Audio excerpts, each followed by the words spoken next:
On this week's episode, it's about Gerry Mulligan, his biography, and best hits. During this hour, we're going to be talking about some of his best albums of all time. Here's a quick recap of what's coming up.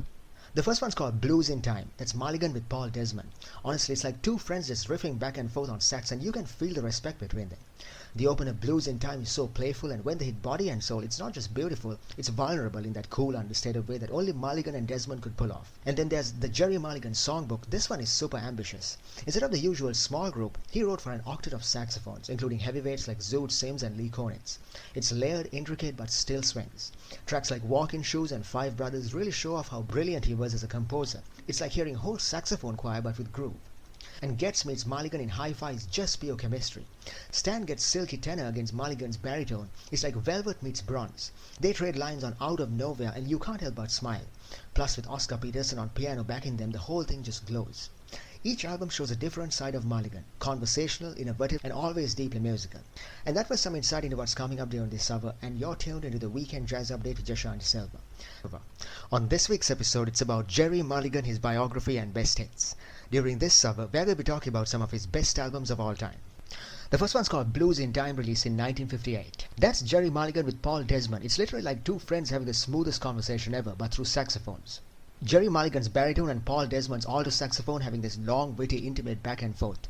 Recorded in 57 and released in 58, it's like catching lightning in a bottle, two of the coolest cats in jazz just vibing off each other.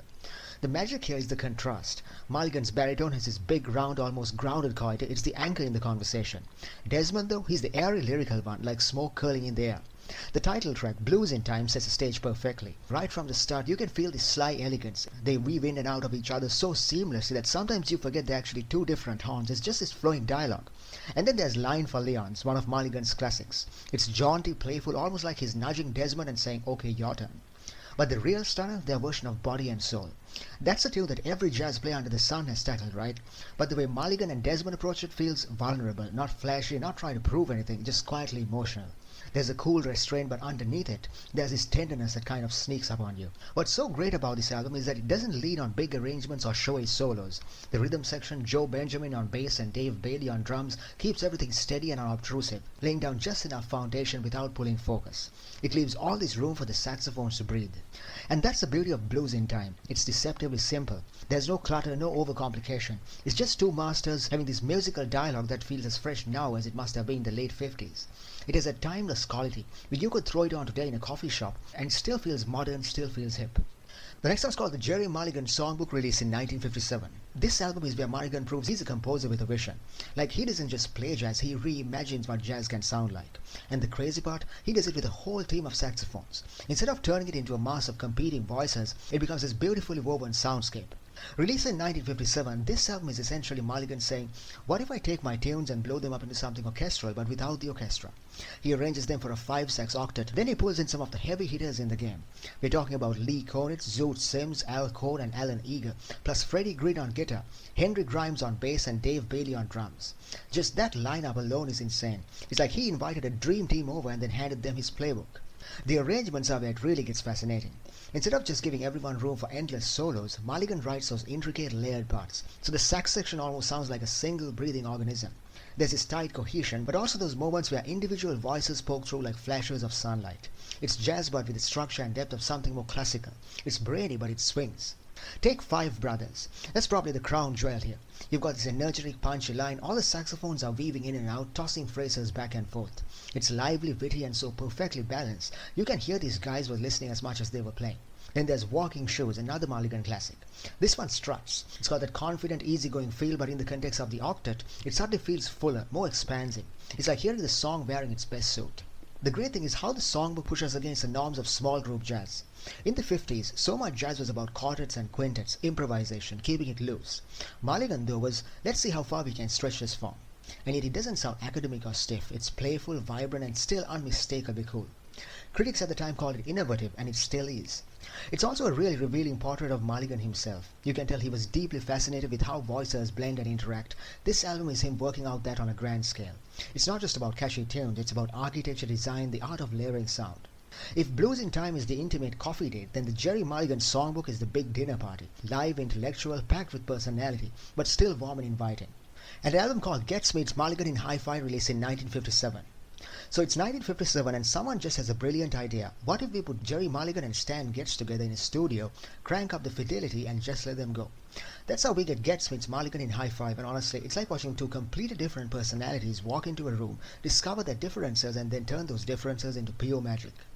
Now here's the thing, Mulligan and Getz were not cut from the same cloth. Mulligan's baritone is earthy, witty, sometimes a little sly.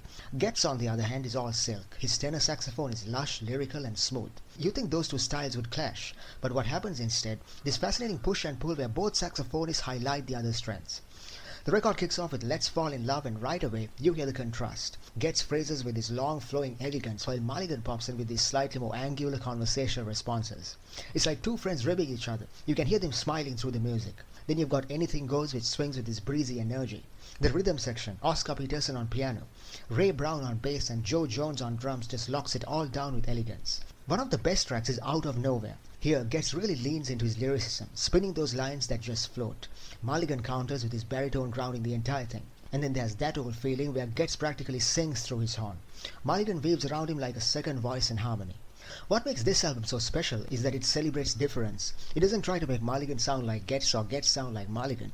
Instead, it revels in their individuality and shows how contrast can actually create harmony. It's balance without uniformity, dialogue without dominance.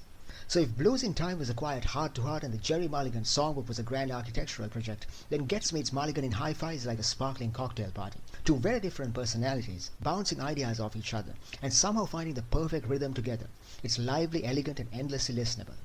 And this is the Weekend Jazz Update with Jashan De Silva. On this week's episode, it's about Gerry Mulligan, his biography, and best hits. Now it's time for some trending album news. There's a great new album by Mike Clark. It's classic Mike Clark energy but with some real surprises. So check this one out. Mike's turning 79 this October, and instead of slowing down, he's dropping a brand new record called Itai Doshin on Wide Hive Records. The timing's poetic. It comes out on his birthday, October 3rd, and the whole thing feels like a statement piece about where he's right now as a jazz artist. And the lineup? Absolutely great. We're talking Eddie Henderson on trumpet, he's an NEA jazz master, Craig Handy on tenor sax, Patrice Rushen on piano, and Henry Franklin on bass.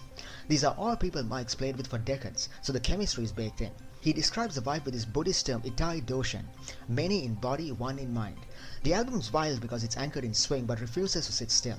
You've got hard-driving monk bookends with Epistrophe, a dreamy ballad take on Cherokee, and then one of Mike's own bluesy stompers, Yakini's Dance. And just when you think you've got him pegged, he throws in Savant Clark, this free jazz storm that still manages to ride his razor-sharp snare and cymbal drive. That's the Headhunter's DNA coming through, total freedom but with propulsion. Release shows are happening in San Francisco and Santa Cruz right after the drop. Feels like he's throwing himself a birthday party and inviting the whole jazz world. So that was some trending album news on the Weekend Jazz Update with Jashan De Silva. We're going for a short break, we'll be right back after that. When we come back, we're going to be talking about more of Gerry Mulligan's. On this week's episode, it's about Gerry Mulligan, his biography and best hits. During this hour, we're going to be talking about more of his best albums of all time. Here's a quick recap of what's coming up. First up, Gerry Mulligan meets Ben Webster, recorded in 1959. This one is the ultimate cool meets classic swing session. Mulligan's dry baritone weaving onto Webster's plush breathy tenor creates this relaxed luminous sound that's just gorgeous. The rhythm section keeps a steady unhurried groove, giving the entire thing this buoyant late night vibe. Critics and listeners alike rave about its warmth and after hours glow. It's basically a textbook example of conversational counterpoint and effortless swing. If anyone thinks West Coast cool is cold or sterile, this album proves them wrong. There's a subtle, smouldering heat throughout. Then there's Nightlights, released in 1963, which is Mulligan at his most atmospheric. Here, he moves to piano on the title track, and they create this gorgeous after-hours glow. The tempos are relaxed, unhurried. You don't get fireworks or showy battles, you get two masters savoring every phrase. Webster plays with that breathy emotional weight that he's famous for. Every note feels like it's dipped in blues, while Mulligan counters with his clever linear lines, always threading in and around Webster's sound instead of clashing. It's like a conversation where both voices are distinct, but they end up harmonizing naturally. The rhythm section deserves a nod too. They keep things buoyant, never dragging but always giving Mulligan and Webster plenty of space. It's not about driving hard, it's about letting the music breathe. That's why this album gets a late night staple so often. Critics and fans alike love how natural this pairing feels. On paper you might think West Coast cool meets big swing tenor would be oil and water. But no, it's seamless. Webster brings the heart, Mulligan brings the brains, and together they light a slow burning fire. The next one's called Nightlights, released in 1963. This is Mulligan at his most dreamy, atmospheric and hypnotic.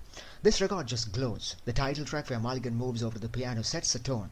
Slow, almost trance-like. It's the kind of tune you could play on loop at 2 a.m. and never get tired of. The lineup here is stacked with texture. Art Farmer on flugelhorn, Bobby Brookmeyer on valve trombone, Jim Hall with his crystal clear guitar, and a rhythm section built for subtle propulsion. It's less about solos and more about sound painting. Every track feels like it's wrapped in velvet, with Mulligan's baritone often tucked into the arrangement as inner voice counterpoint instead of always leading. It's so sophisticated but so understated, and that's the magic. Critics usually call this pleasing and laid back, but the long form reviews really go further, calling the title track impossibly beautiful. Audiophiles especially like it because the soundstage is so open and natural. Put it on good speakers and you'll swear that you're in a smoky late night club. Even the standards here don't feel like standards. Mulligan reshapes them into tone poems, flowing with European style harmonies and that West Coast poise he was so good at. If his early quartet records were about light and air, this one is about space and glow. This is one of his most accessible albums. Jazz newbies and lifelong fans alike fall for it. It's atmospheric, romantic, and deeply beautiful. And an album called Two of a Mind, Paul Desmond and Gerry Mulligan, released in 1962. This one's pure joy. Two of a Mind with Paul Desmond. If Blues in Time was the first sketch of their chemistry, this album is the full painting. Refined, witty, and just endless charming. Mulligan's baritone and Desmond's alto sax fit together like puzzle pieces. Light tones playing off each other in the most civilized but still swinging way. The cool thing here is the setup, no piano. That means there's all this open harmonic space, and Mulligan fits it brilliantly. His baritone often acts like both bass and inner harmony, laying down walking counterlines that keep the music moving. Meanwhile, Desmond floats above it all with his liquid lyrical phrasing. It's like listening to two old friends finishing each other's sentences, urban, witty, and sneakily swinging. The tracklist is a mix of urban standards, All the Things You Are, The Way You Look Tonight. The tempos are mostly mid to up, so the counterpoint sparkles without feeling rushed. Fans like this one because of its intimacy. It doesn't feel like a show, it feels like you're sitting in the corner of the room while two masters have fun with their horns. If you love the interplay on Blues in Time, this is a refined statement, smoother, more confident, and even more delightful. It's one of those albums you can throw on any time and it'll instantly make the room feel brighter. So that was some insight into some of Gerry Mulligan's best albums of all time, and you're tuned into the Weekend Jazz Update with Jashan De Silva. We're going for a short break, we'll be right back after that. Here we go. And this is the Weekend Jazz Update with Jashan De Silva. On this week's episode, it's about Gerry Mulligan, his biography, and best hits. We've come to an end of this week's episode of the Jazz Update, so now it's time to recap what we're discussing during this program. Gerry Mulligan was the baritone sax legend of his time. Born in 1927 in Queens, Mulligan pretty much redefined what the baritone could do. Most people think of baritone as this clunky low-end anchor, right? But Mulligan made it sing, light, lyrical, and cool. He was right there in the thick of it with Miles Davis during those Birth of the Cool sessions in 1949, which basically set the blueprint for the whole cool jazz movement. Instead of the frantic bebop bass, it was all about space, breath, and conversation. His quartet with Chet Baker in the early 50s, no piano, just baritone, sax, trumpet, bass, and drums. That stripped-down format gave their music this incredible openness. You can really hear it in tracks like Line for Lyons or Bernie's Tune. It's almost like the instruments are finishing each other's sentences. Here's an insight into some of his best albums. Blues in Time, released in 1958 with Paul Desmond. That's two saxophone masters weaving lines around each other like they're having the smoothest conversation ever. Then there's the Gerry Mulligan Songbook, released in 1957, where he pulled in heavyweights like Zoot Sims and Lee Konitz for this lush five-sax ensemble. Totally groundbreaking stuff. And his collaborations were legendary. Getz meets Mulligan in Hi-Fi, released in 1957, paired him with Stan Getz. All smooth tenor versus angular baritone. Mulligan meets Monk, that's like two different worlds of jazz bumping heads and somehow creating balance. And then there's Gerry Mulligan meets Ben Webster. This one's like late night conversation turned into music, warm and glowing. Then there's Nightlights, released in 1963, absolutely gorgeous. Mulligan even plays piano on the title track, and the whole record just feels smoky, elegant, almost cinematic. And Two of a Mind with Desmond in 1962, that's their friendship refined into music, playful, witty, endlessly listenable. The great thing is Mulligan never stopped exploring. Big orchestras, film scores, duets, experimental stuff, you name it, he tried it. His compositions like Walkin Shoes and Five Brothers are straight up standards now. Even at the end of his career with albums like Dragonfly in the 90s, he was still pushing forward. He passed away in 1996, but his legacy is everywhere in jazz. Whenever you hear a baritone sax played with agility and grace instead of just muscle, that's Mulligan's fingerprint. He turned the instrument into a voice, not just a section filler.